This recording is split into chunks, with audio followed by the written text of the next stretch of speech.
If you're looking at how to choose a payment platform, or if you're already using one, I would suggest you send yourself a payment request and see what it's like from your client's perspective. Because at the end of the day, the experience you're giving your client in payments is directly related to their satisfaction levels. Today on LawNext, getting paid, or more specifically, getting paid electronically. My guest is Sarah Schaaf, co-founder and CEO of Headnote, a platform for lawyers to accept e-payments and automate accounts receivable tasks. This is Bob Ambrogi, and you're listening to LawNext, the podcast that profiles the innovators and entrepreneurs who are driving what's next in law. We'll get to today's interview in just a moment, but first, let's hear from the sponsors who generously support LawNext. And now, on to this week's interview. Sarah Schaaf, welcome to LawNext. Hey, Bob. Thanks so much for having me. I'm very glad to have you. I was looking at your LinkedIn profile, and on your LinkedIn profile, it says, Headnote is revolutionizing how the legal community gets paid, from solo attorneys to large law firms. That's right. So how are you doing that? How are you revolutionizing? I mean, there are certainly other payment processing platforms out there for lawyers. What are you guys doing differently?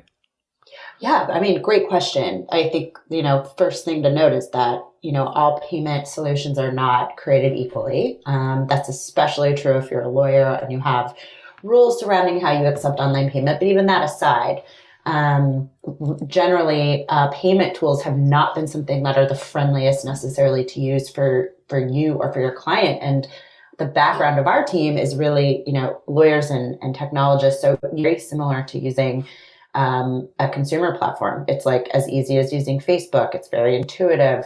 And the same thing for your client. So the tech that underlies what Headnote does is actually revolutionary compared to other payment platforms, but also the UX and the UI for you and your client and the data you're getting from it is also above and beyond what you would expect from just a payments platform. You were a lawyer, and I guess you still are a lawyer. And once Indeed. A lawyer, always a lawyer, right? Right. But tell us about your background. Tell us what led you to want to start this company. Yeah, I mean, the funny thing kind of about my background is that, the legal industry has kind of been in my blood and my bones almost from day one. So my folks are both attorneys, and my dad left a big law practice to start his own small, which grew to a mid-sized firm, which eventually got acquired again by a big law firm.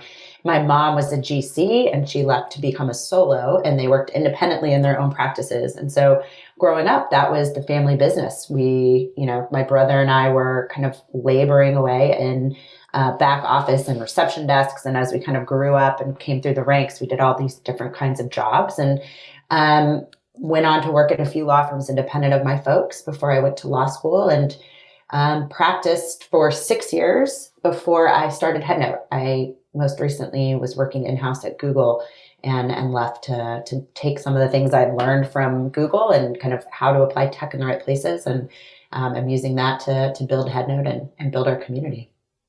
That could probably be an interview in and of itself, just talking to you about what it's like to work inside Google. I'd love to hear more about that, but not today. We've got other things to talk about. But there are some fascinating stories from then. We can talk about some of them offline. Okay, we'll have to have you back on then. Yeah.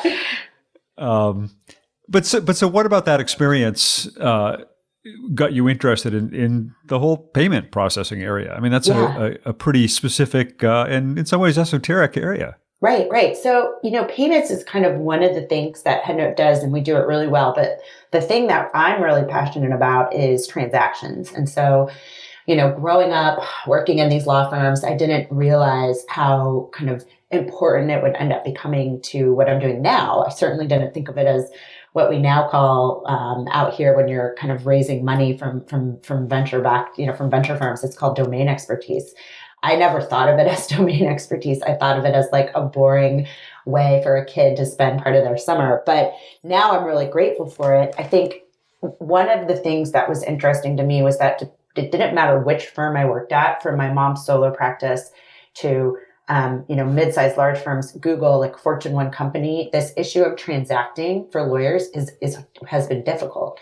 And when I graduated law school in 2008, which was kind of remarkably weird timing, right? This was like a big moment in our industry. And I always tell non-lawyers that usually when economic, crisis happens, when there's some kind of hardship, that the legal industry does well because filings go up when economic hardship has increased. So that was a weird time. It was the opposite, right? There was like Bloody Thursday, and different large firms were paying associates, 3/4 of their wage just not to work. And that was when I kind of entered the industry as a lawyer, and I got a job pretty quickly, not necessarily an offer I would have taken in another market, but at that time I was happy for it. And I remember I showed up on the first day, and like, it was this totally different version of a law firm. There was 6 attorneys sharing one admin person. More and more of the staff had become outsourced. So we kind of went from like a W-2 to a W-9 workforce.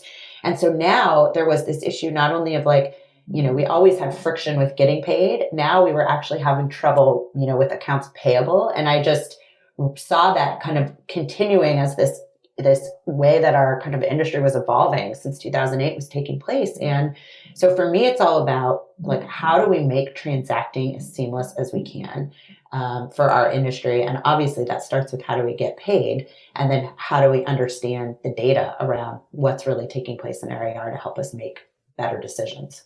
When you talk about transacting, what are you talking about there? I mean, you're talking about more than just getting paid. You're talking about leading up to it and following after it, or what's how do you define that? Yeah. So for me, it's like, transacting had never really been an issue in legal prior to 2008. Getting paid was always an issue, I'm sure. This is something I've experienced at every firm I've worked at, but, and the amount I'm collecting in AR. But this idea of like, we now don't all work under one roof, and we have to figure out how to collaborate, in this newer version of a law firm. And we've seen many companies that have come out in the past 10 years that are like marketplaces, essentially connecting lawyers to the different people they need, whether it's associates or staff, or, there's, I won't even name any of them, but we all know this is a hot area, right? Like, how can we actually replicate that marketplace setting for law firms or legal counsel or in-house counsel that are trying to find staff and not necessarily permanent staff. So I was just fascinated with the fact that this industry very quickly changed. And we went from this, model of like, we all work at the same office or multiple offices at the same firm, so we can use like one kind of software or all the same tools together. We went from that to this more dispersed, kind of fragmented version of the industry where now we had to adapt. And that's been kind of continued with this idea of the gig economy. Like, this is something that obviously millennials have really taken to, and many other industries now have different elements of the gig economy, and law is no different. So it was fascinating to me to see that we were going to have to adjust the way that we were working together, the tools that we were using. Like, these things were going to need to evolve, just like the way that, the law firm actually office was evolving. And we didn't have the tools in place to do it. And there are some awesome, things made for law firms to work together under one roof, but how do we actually make tools that help you transact with one another? Meaning, collaborating, you're going to have to be obviously like sending and receiving invoices. How do we pay those, and how do we get paid? How do we automate those processes? Because we never really did them as much as we've done since 2008. I mean, there are different ways you could have come at that problem that you describe. You right. could have built out a much more sort of full-featured practice management program to help kind of get at it. Why did you want to focus in on this sort of process of getting paid? Yeah, well, there's a few reasons. So my time at Google taught me a couple of really important things about kind of the way to use tech the right way. And then after I finished at Google, and when I left to become an entrepreneur, I went through a program with Headnote, kind of really at its beginning, called NFX Guild, which is all about network effect. And this idea that really great companies have products that don't just make it good for one person. Every single person that joins that product and starts using it makes it better for everyone else. So like, one example is Yelp. If just me and you, Bob, are on Yelp and we're like posting reviews of our favorite places, like, it's not really that useful. But every new person that joins Yelp and starts adding reviews makes it actually a better product for everybody in that's using it. So I was fascinated by this idea of network effect, and what could we do in legal? That was one part of it. The second part was, what was something that we could do that would make the difference to the largest group of people, like regardless of practice area, geography, firm size, like what was the deepest pain that we could solve for the most amount of people? And for sure, getting paid is a good place to start. And so that was part of it. And then third is that, I've used a lot of those tools as a lawyer: billing, practice management, case management. And I appreciate them. I think that there's a reason people build them. I think that they're very useful in the right place. It wasn't my area of passion. I really admire companies that are really, really good at doing just what they do really well. Like, a tool like DocuSign or something that you probably don't even think about it when you use it, but like it's so good at what it does that it actually solves a big pain point for a lot of people. I was just more interested in making a tool like that rather than trying to solve every problem for every person. I wanted to solve one problem for everyone. Describe, how do you describe what Headnote is and what it does? Right. So at its core, Headnote is a payment solution that is very elegantly designed, very easy to use, and has very affordable and transparent fees.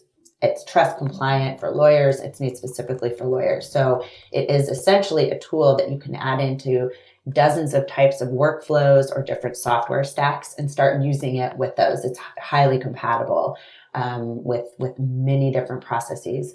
It also offers some of the lowest fees in the industry. So that's like what most people want right away is like, how can I get paid faster, get paid more, or pay less money to get paid faster and more? So that's really what it is at its heart.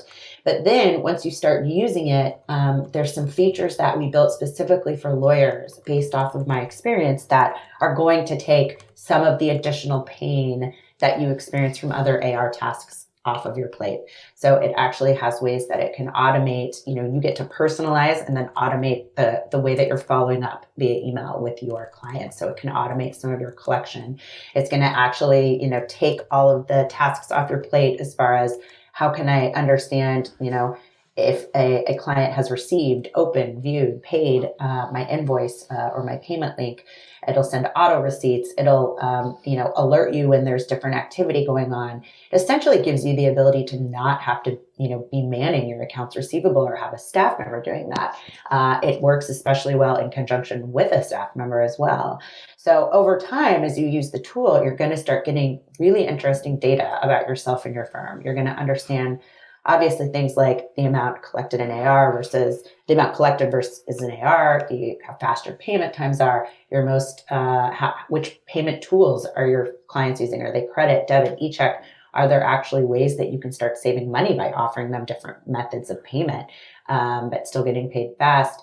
You can actually filter by client, by practice area. So you can be understanding like which of these clients and practice areas actually are not just billing them the most, but actually pay me the most with the least amount of friction.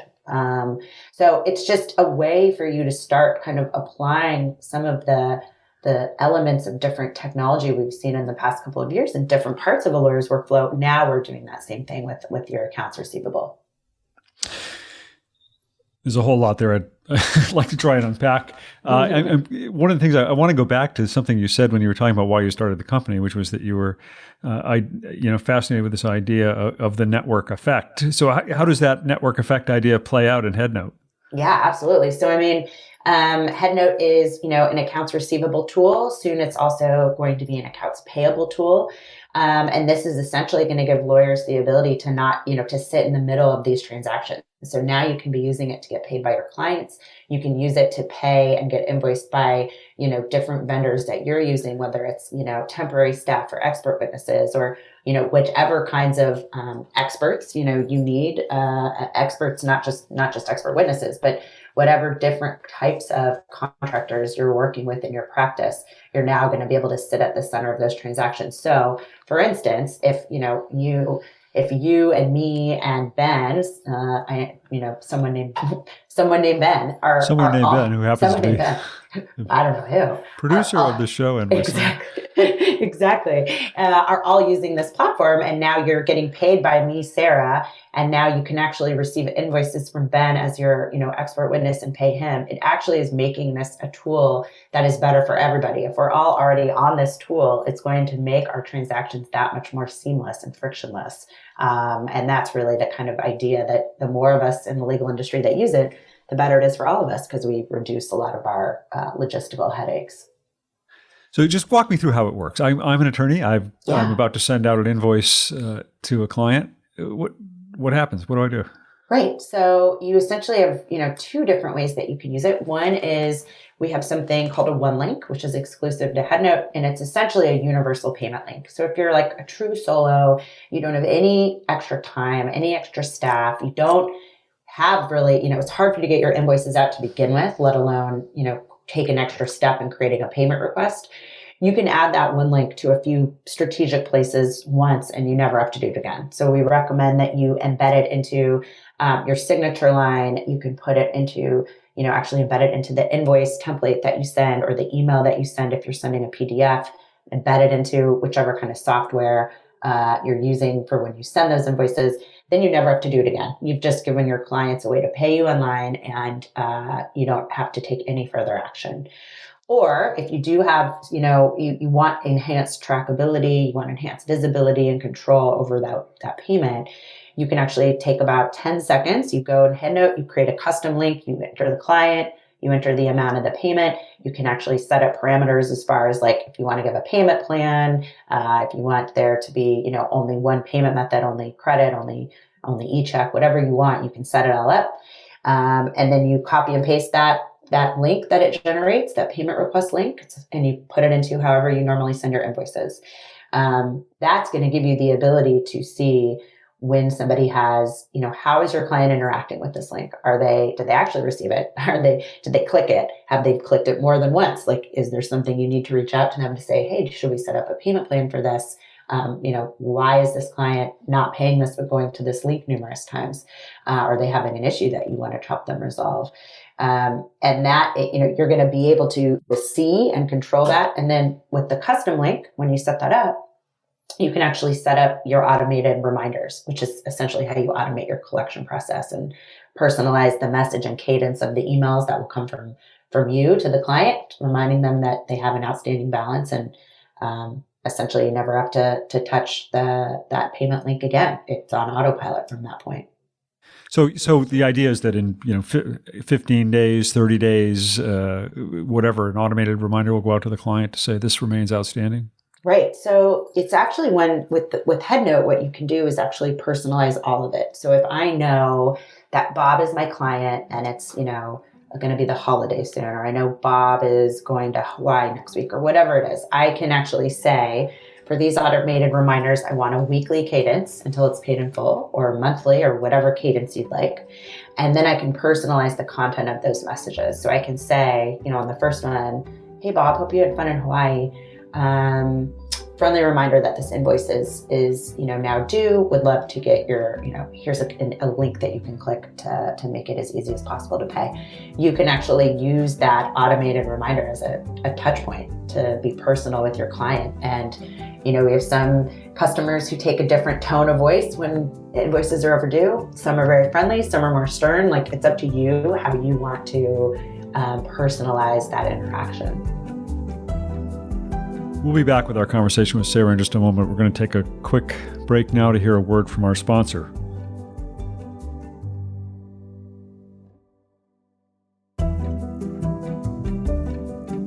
And now back to our show, talking with Sarah Schaaf about Headnote. Sarah, one of the things I find really confusing when I look at payment processing software are the fees that are being charged. And I think a lot of lawyers probably have some difficulty understanding this. You have taken a different approach to that. I mean, can you talk a little bit about how your approach to fees and how that might vary from what some of the other vendors out there are doing?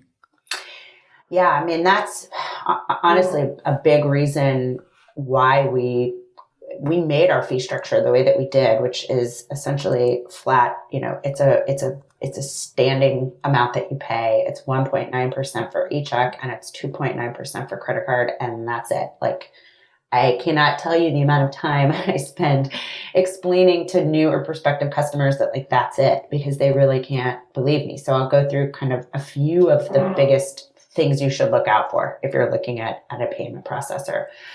One, I call them hidden fees, but they're essentially like that asterisk. Like when you see that, it's 1.95% asterisk, that asterisk is essentially whatever other fees that processor wants to throw in. That usually is something like network fees, if you look at your statement, or card acquirer fees, different types of processing fees if you set up recurring payment that you didn't know were going to be taking out of that. Different fees for different types of cards. So a non-reward card, a debit versus one, with rewards. There's many classes of cards. And then of course, Visa, MasterCard, Amex. Different processors charge different amounts for the different kinds of cards. And then if you have a card present versus a card that you're actually like keying in the number on your client's behalf, using it to actually do an in-person charge, all of those things are going to affect the actual rate that you end up paying with most processors.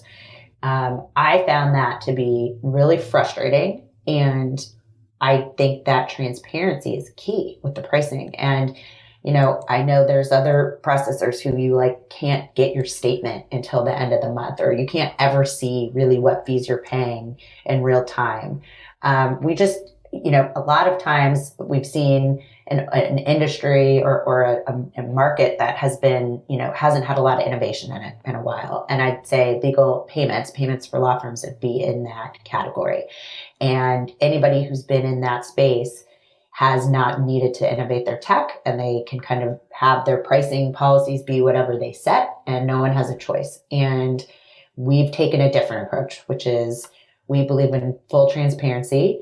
You can download a report, a CSV of all the fees you're paying, exactly what fees are taken out of which payment from your dashboard anytime you want. You don't need to wait for a statement. And then you're only ever going to be charged 1.9% for e-check and 2.9% for credit card. It doesn't matter what kind of card. There's never any additional line items. There's no recurring monthly fees. There's no setup fees. There's no minimum volume of how much you need to be actually, the volume of your transactions. We just have a very flat fee structure, and we do that on purpose so that, you know exactly what you're paying and exactly what you're going to get, and there's no surprises. You also allow users to accept payment via e-checks or automated clearinghouse Yes. checks. I know from looking at your site and from having spoken to you before that you encourage lawyers to consider,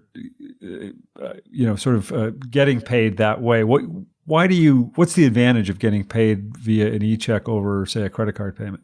Yeah, so e-checks are an area that I'm actually really passionate about for lawyers for a few reasons. One, we've mostly been a paper check industry for the majority of our existence. And so when we are going to, move our clients to a digital payment method, for many areas of law or kinds of clients, it's going to be easier to give them essentially an electronic check, a direct from bank payment rather than credit card. This is especially true if you're a lawyer who deals with a lot of, small business clients. A lot of small businesses, small corporate clients, they don't want to pay by credit card. They want to pay directly from their bank account. And they're, if they're doing that electronically right now, they're needing to log in and initiate a order, which is a terribly archaic, time-consuming process. So for me, when I looked at the state of our industry and our transactions and the biggest kind of problems we had, the fact that we didn't have an electronic, easy direct from bank way to pay was a big one. Like, how can we replicate a paper check? One of the issues with a traditional e-check or ACH process, if you've ever signed up for PayPal or Bill.com, is that it's a very time consuming. It takes days to get set up to start making payments. So you register for a PayPal account. You have to link your bank account, and then you have to wait for micro deposits to appear in your bank account. You then go back to PayPal and log into your account, and enter the microdeposit amounts. And then you wait for them to essentially say approved to start transacting.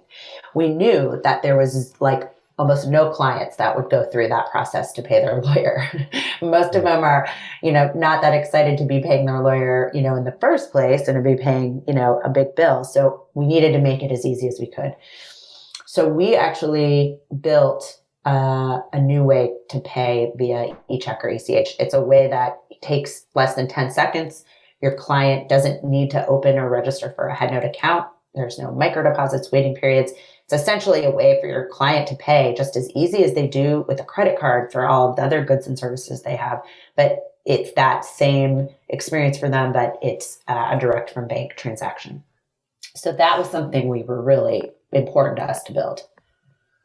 So if I were to, there are other, this is one of the issues that actually confuses me, because there are certainly other e-payment processors that allow you to pay by ACH check payment. Do they all require that kind of a jumping through hoops to get it set up, or are there others out there where you basically can just log in and pay? Yeah, no, for the most part, to get set up on the platform to be able to pay via ACH, you're going to have to go through that kind of traditional process that I described. Yeah. It's like at least 5 business days, maybe more.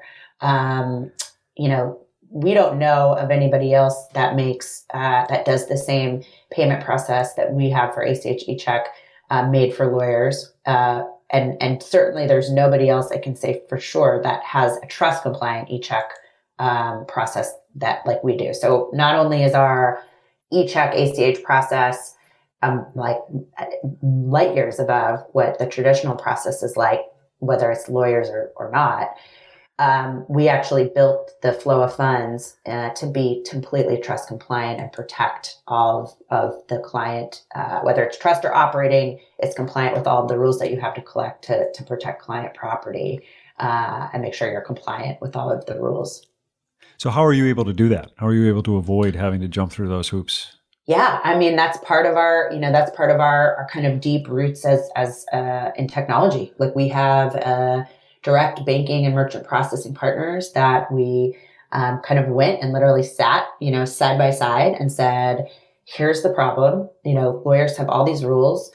They have clients that, are impatient and the lawyers themselves are time starved. Like let's try to make a better way. And that was kind of, we built a lot of those things together with our partners and made sure that we had a very particular flow of funds and that it would be compliant in all 50 states. There's actually 2 states that won't allow online trust accounts, Alaska and Maine. We don't allow you to do trust account transactions in those states online. So we are compliant with all 50 states rules regarding how you can transact online.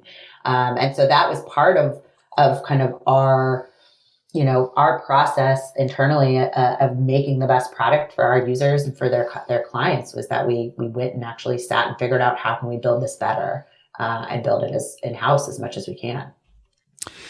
Lawyers have different options for payment processing vendors. Some of them, like you, are, you're a standalone company, I guess you'd call it. You're not integrated with any other practice management platform per se. There are others that are more closely integrated or that are even run by practice management providers. Mm-hmm. What do you tell a lawyer about how to decide which kind of a vendor is right for them?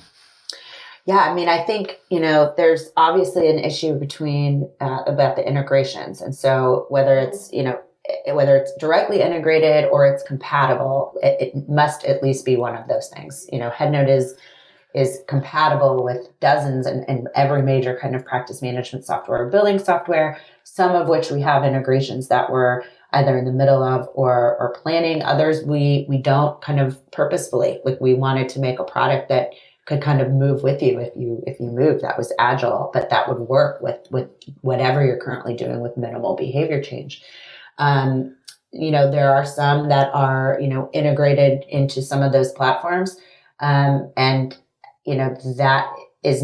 doesn't necessarily give you or your clients the best user experience. And so if you're looking at how to choose a payment platform, or if you're already using one, I would suggest you send yourself a payment request and see what it's like from your client's perspective. Because at the end of the day, the experience you're giving your client in payments is directly related to their satisfaction levels. There's all of these really interesting statistics these days that show that there's this big correlation between client satisfaction and digital payment methods.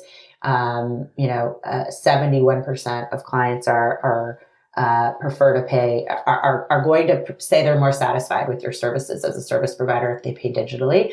36% say that it actually makes them less likely to switch to a competitive law firm. So it's the last potential touch point you have, and it's important to make it positive. There's also this really fascinating concept that we're kind of unfamiliar with as lawyers, which is a net promoter score, which is NPS.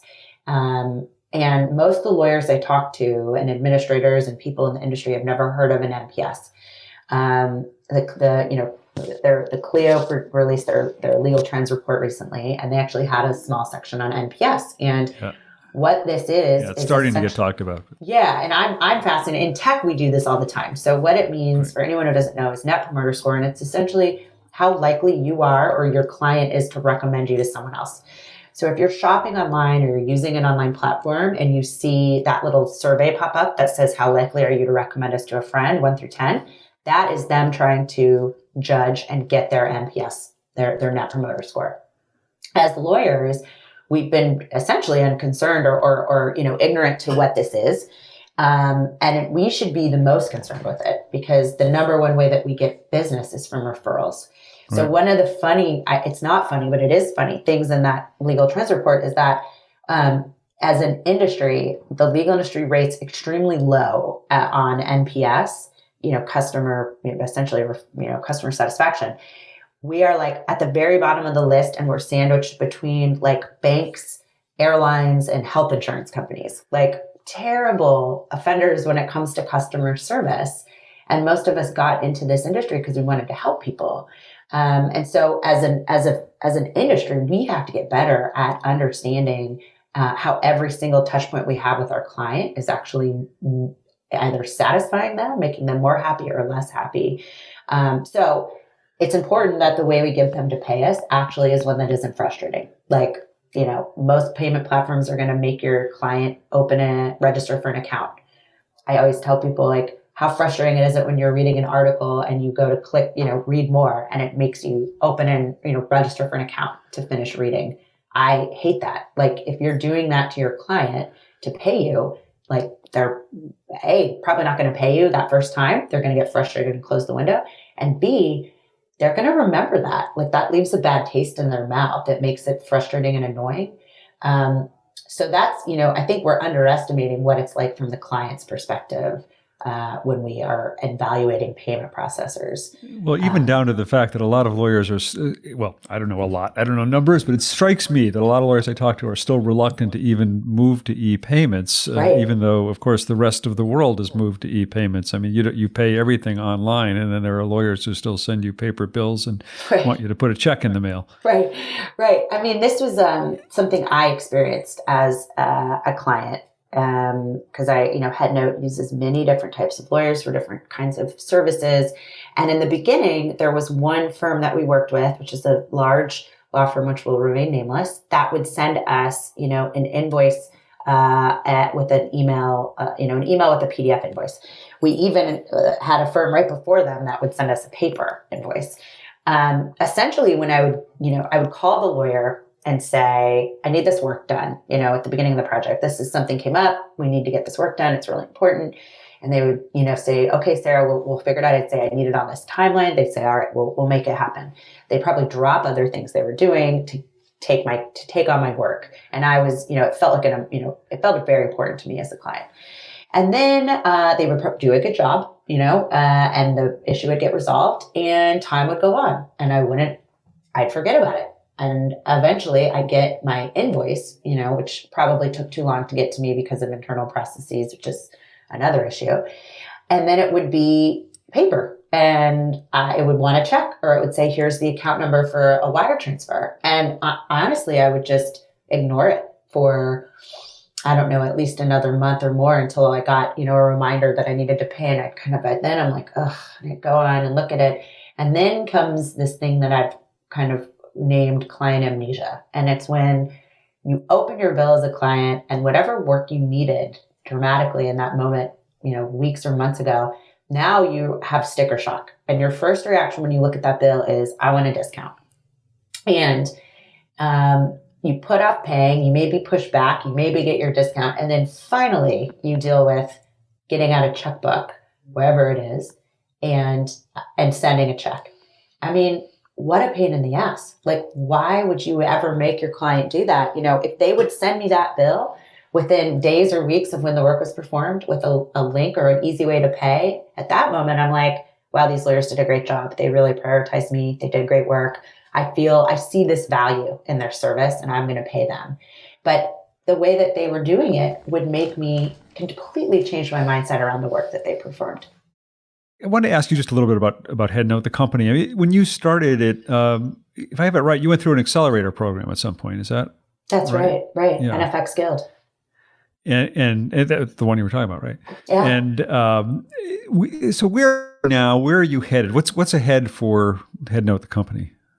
Right. So, we're located in San Francisco in the Bay Area. So we use a lot of the best tech from Silicon Valley and from, consumer companies. And then we can take that and adapt it to legal in the way that we see fit based on the pain points we're seeing. So, when it comes to Headnote, we're getting a lot of inbound requests from larger firms. We work primarily with small firms, mid-sized firms. But we're certainly seeing increased demand from larger firms. So that's something that we're trying to address. We'll be releasing some new accounts payable features soon, which are going to essentially give firms a similar kind of automation and tracking for their accounts payable, like they're currently getting with Headnote with their accounts receivables, and just kind of figuring the specific areas, reacting to what we hear from our customers so that we can make a product that's actually just the features that they really need without, a bunch of stuff that people don't need or aren't going to be using.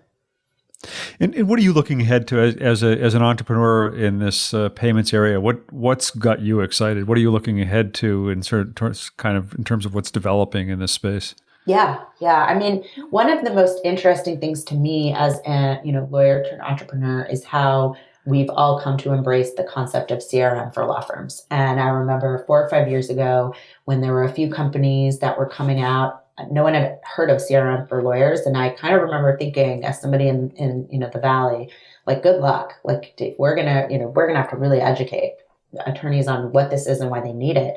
And it worked. And now we're applying all these kind of very graceful, elegant, simple tech practices to the way that we find clients and that we're following and managing our leads and intaking our clients. And it's awesome.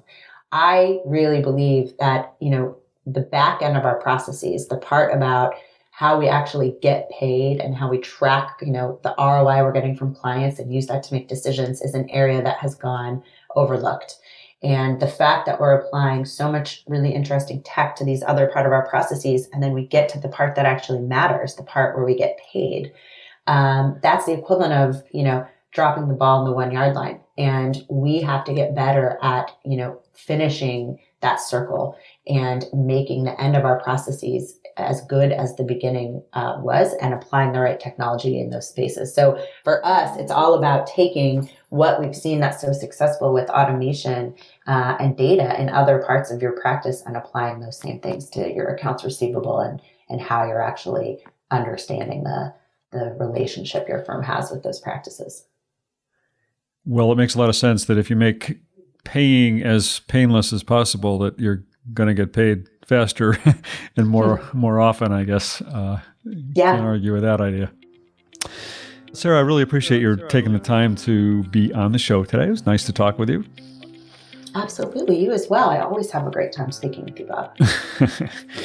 Well, I appreciate that. And that about does it. Of course, you can find out all about Headnote in Sarah's company at headnote.com.